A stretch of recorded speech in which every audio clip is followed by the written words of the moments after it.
আসসালামু আলাইকুম সবাইকে। তো আজকে আমি রান্না করে দেখাবো ছোট চিংড়ি দিয়ে নারিকেল দিয়ে। তো চিংড়ির জন্য আমি কেটে নিয়েছি পেঁয়াজ, যদিও আমার কাটা সুন্দর না, আর সাথে কিছু কাঁচামরিচ, টমেটো কিন্তু আমি আধেকটা ইউজ করব, এবং আদা বাটা। তো আমার কিচেনের অবস্থা খুবই খারাপ, কারণ ইফতারিতে আজকে বেশি আইটেম ছিল। আর এটা হচ্ছে আমার মশলা বাটা, this is my favourite one. আর এখন আমি চুলাতে কড়াইটা বসিয়ে দিচ্ছি। তো চিংড়ি মাছ দিয়ে যেটা কোকোনাট নারকেল, আমি কিন্তু গুঁড়াটা ব্যবহার করব, তোমরা চাইলে বাটাটাও ইউজ করতে পারো।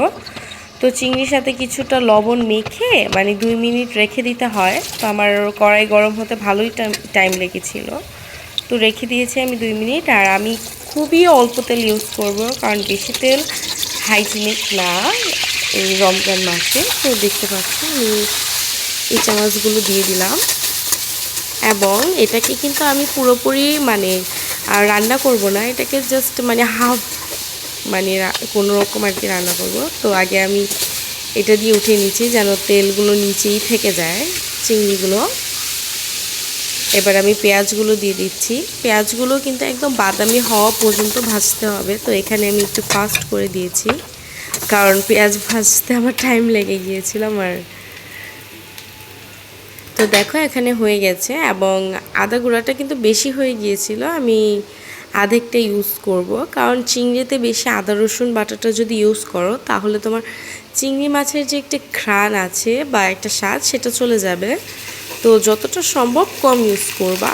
আর চিংড়ি মাছে আদা রসুন যে দেওয়াই লাগবে এটা এরকম কোনো বাধ্যকতা নেই, এটা যত অল্প ইউজ করো বা না ইউজ করো, ইট ডাজন্ট ম্যাটার।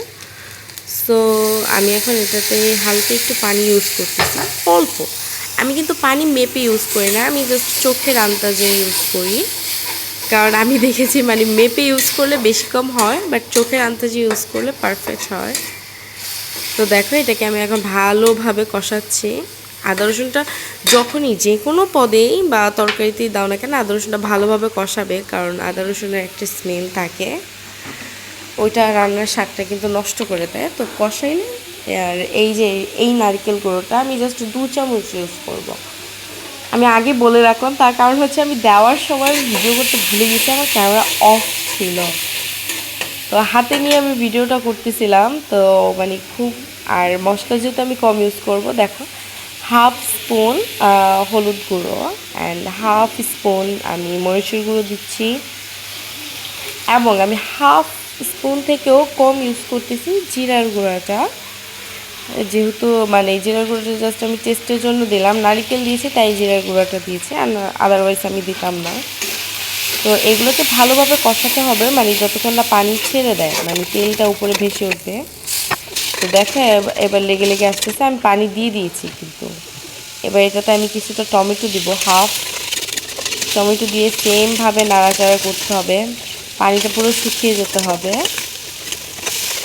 তো এই তো আমার পানিটা প্রায় শুকিয়ে আসছে, অ্যান্ড আমি এটার মধ্যে ইচা মাছগুলো দিয়ে দিলাম, চিংড়ি আর কি। যাই হোক, আমরা ইচা বলি, ইচা চিংড়ি কিন্তু সেম সেম, আলাদা কিছু না। তো এটাকে আমি ঢেকে দিয়েছি,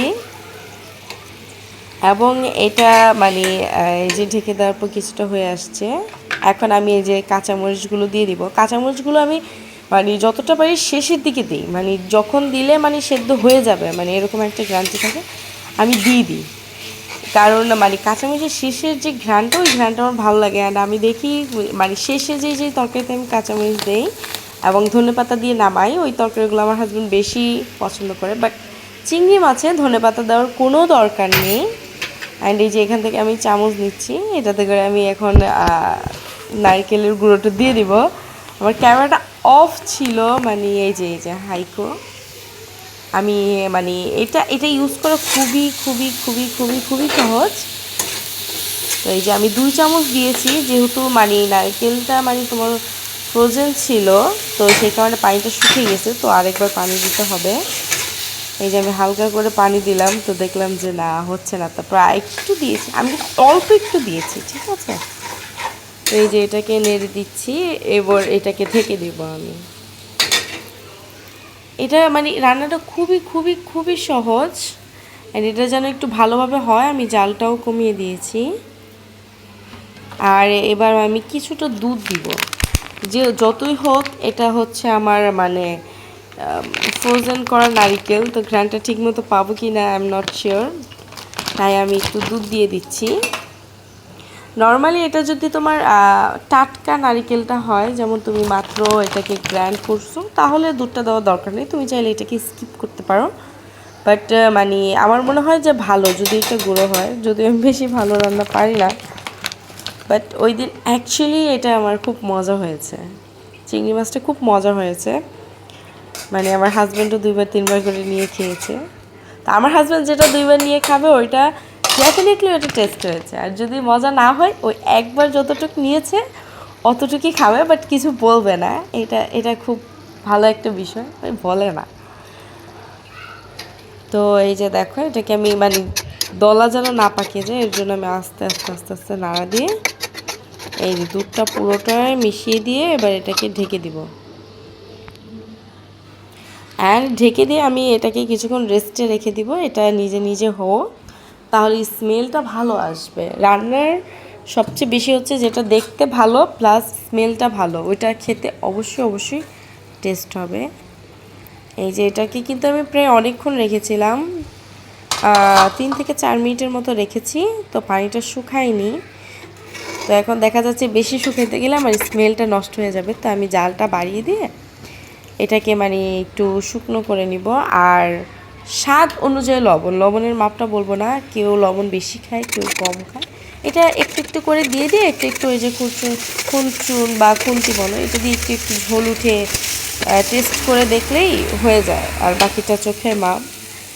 তো দেখো এটা আমার রান্না প্রায় শেষ, তো এটাকে আমি ঢেকে দিচ্ছি। ভাজা ভাজা করা কিন্তু হয়ে গেছে, তারপর আমি এটাকে ঢেকে দিচ্ছি যেন মানে এটার একটা ভাব থাকে, এটা দম দেওয়া হয়ে যাবে অটোমেটিক। অ্যান্ড চুলাটা অফ।